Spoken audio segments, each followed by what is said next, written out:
Recently, I played my best chess tournament ever. I competed in the Amsterdam Chess Open, a very strong open tournament spanning over 3 days, 6 rounds.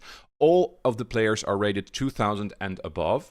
In a group of about 100 players, I was rated around 67th with a FIDE rating of around 2100. At the end, I ended up in 5th place, scoring way above my rating, and yeah, super excited about the result, and hopefully this is the start of some improvement and rating climb to wherever it's going to lead. But I'm going to share with you my games, and I'm hoping you're going to enjoy them. In round 1, I played against Chen-Wu Zhu, a Dutch 16-year-old, I think, maybe 15. I mean, very young and talented player. We've actually played already at least twice. Both games ended in a draw, and one of them I got very lucky. And yeah, it's the first round of the tournament. As you can see, I am paired against a 2261 player, so I'm paired upwards. And I'm supposed to lose based on the rating, but we're white, so we can actually just, yeah, maybe get a good result, and this is actually what happened. So the opening is a Nimzo Indian with a bishop b4 being played here. I actually looked at this before the tournament, because if everything would go accordingly, I kind of expected to play against Chen Wu, and I saw that he played this, and I thought, okay, let's just go for this, and we'll play something a little bit offbeat. E3 is kind of mainline, and then bishop d3, c5, and here knight f3 is most popular, but I decided to go knight e2, because I didn't really feel like allowing this structure, and I thought this is just normal development, and it's going to be a normal game without too much stuff going on in the opening, because I think it's one of my weaker areas in chess currently. The modern theory it's like I don't keep up with it as much as I might be able to or should. So yeah, I went for this knight e2, a bit tame, but it's fine. It's not bad at all. So he took, played d5. This was all correct, and I took, and I went short. And I thought here, yeah, okay, so I have the IQP, the isolated queen pawn, but my pieces are kind of active. This bishop isn't the best, and yeah, we can just play chess here.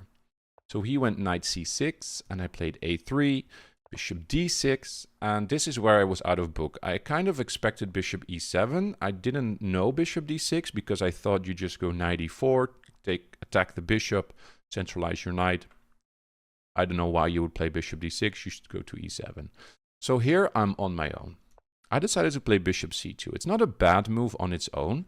My idea was to go queen d3, force g6, and play bishop h6 to get my dark squared bishop out with a tempo against the rook.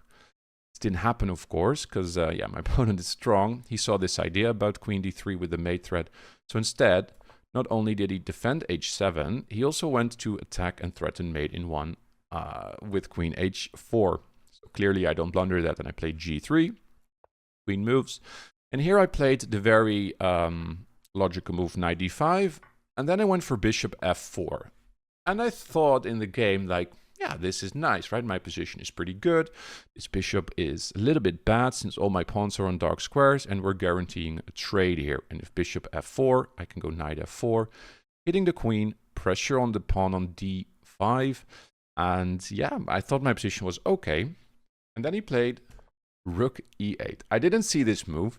Tactically, it all works out, but just like by a smither or like slither, and I didn't expect this move. I thought rook d8. I mean, computer says both moves are fine, and you can see the evaluation. I decided to put it up, but during the game, of course, it's much more difficult because rook e8 allows this sequence of moves. Bishop takes d6, rook e2. And I was like, huh? Wait a minute. I can just take and play rook e1, right? And I'm doing very well. I have the bishop pair. Black is not really developed, and yeah, we're looking great. So I played queen e2, queen takes e2, rook e1, and I was like, oh, knight d4. You take a pawn, defend your queen, and I'm just losing a pawn here. But the good thing for me is that even in this position, the evaluation is shown, but because I have the bishop pair and because black hasn't developed the bishop and the rook, it's not that much better for black, right? I mean, it's compensation for white in the fact that I have the bishop pair and some slight initiative as far as the activity goes for my pieces. But still, a pawn's a pawn. So knight goes back to d4. I played rook c1. I just wanted to bring my rook in, and I thought, okay, if black is going to take, at least in this position, it's opposite bishops, plus my rook is kind of active, right?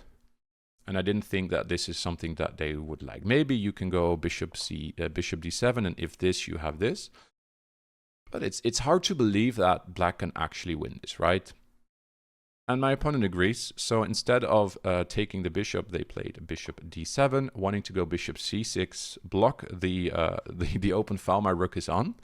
So at this point, I didn't want to allow knight c2 anymore, followed by bishop c6. So I went bishop d1. Looks a bit passive, but on the other hand, we are taking away all the squares from the knight. Bishop c6 came, bishop e5, knight f5. Yeah, in the game, I thought knight e6 makes more sense.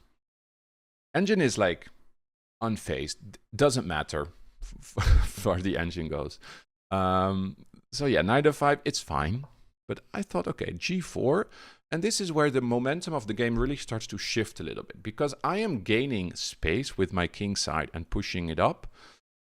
So I'm improving my position, and black doesn't do that. And it's going to be difficult for black to activate. After g5, there is the in-between move rook e8 to activate the rook and hit the bishop, but I just simply go bishop f4. Now the knight is hanging, so it has to move. Knight h4, king g3, knight g6. And then bishop e3, we're targeting a7. In the game analysis afterwards, my opponents said that they did play a6 relatively quickly, but they thought there might be a moment here to play d4, which is interesting because of the idea with rook e1. And this is an annoying pin, and black gets active. But yeah, the computer refutes it. It's not the best. You do have to find f3 here, though. But it makes some sense because you don't want to really allow that check. Plus, f3 covers g1 and threatens bishop f2. And then, yeah, the rook can't really stay on the back rank because, for example, let's say f3, h6, bishop there, and if rook h1, the king is just going to trap the rook, right? So you're not going to do that. So because that backwards rook is not going to be able to stay there, this whole move with d4 is actually not good. But I didn't even consider or see it. So I played bishop b3 here, rook d8, bishop b6, rook d6, and now I play rook e1 because, yeah, the bishop's already blocking the c file, so I might as well put my rook on the open file. And yeah, the evaluation is completely equal here because white is just too active and the pawn is not going to run. If you play d4 now, then yeah, I don't know actually why you shouldn't. It's interesting, right? Because it's a moment here that you can do it, and if bishop c7, rook d7, you allow back rank stuff and you get very passive. So maybe this was a problem, and if rook here, then I don't know, maybe you can play f4 and the rook looks a little bit stuck there, and maybe you drop the pawn, and it's difficult to evaluate this, right? Apparently you can take knight takes because this is not losing a piece, obviously, because of g5. These lines are impossible to find. The time control is 1 hour and 30 minutes plus 30 seconds increment. And around this moment during the game, we were both, I would say, not too low on time, but it's not like we have an hour left. Okay, so d4 was not played. Instead, I played rook e1, h6, create some luft for the king. I just push on the king side with my pawns, knight drops back. Bishop attacks the rook moves, bishop attacks again, rook now is forced to c8. Here I go f4, knight d7, attacks the bishop, bishop d4, knight f6. And here I think I found the move that really made sure I would never lose this game. Because I played f5. It is also the best move in the position, but it's kind of important to note that the knight on e4 is clearly much better than on f8, where it was earlier. But the knight on its own, without the support of the rook or bishop, is not that big of a danger. Plus I have the bishop pair, I have more space, so I can easily manage one knight in the center because the other pieces are not that great. If I were to take on f6, you do think you're really crippling the structure for black, but it also loses the grip of the potential of this d4 square, and the more pieces get traded, the more significant the advantage will be for the extra pawn. And this pawn structure, I don't know how exploitable it is. So yeah, I was happy to play f5 because also black were to play knight e4. There is this I can't go to f3 because of the fork on d2. My king has to maybe go backwards. So yeah, f5 and then king f4 is just, I think, a very nice find. And at this moment during the game, I was also quite confident that, okay, I'm not worse. I shouldn't lose this. Everything seems to be under control. I don't really see what black can do to force a break. And yeah, the computer agrees. And if the computer says it's equal, right? But black is up material.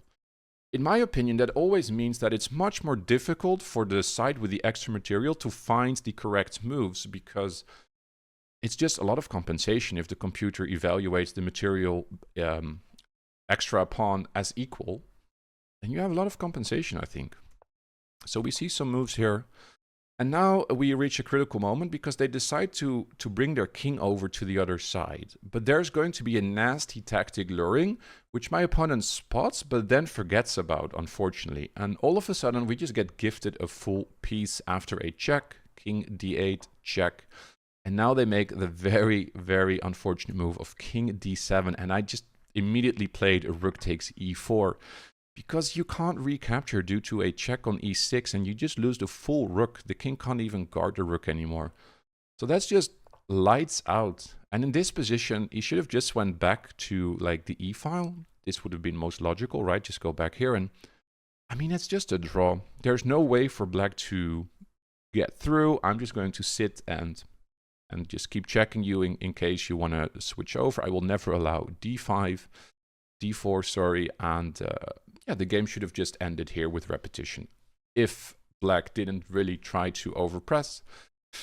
So we got lucky in the first round. King d7, rook takes e4, a in-between check, thinking that if I take, you can take the rook because there is no bishop e6.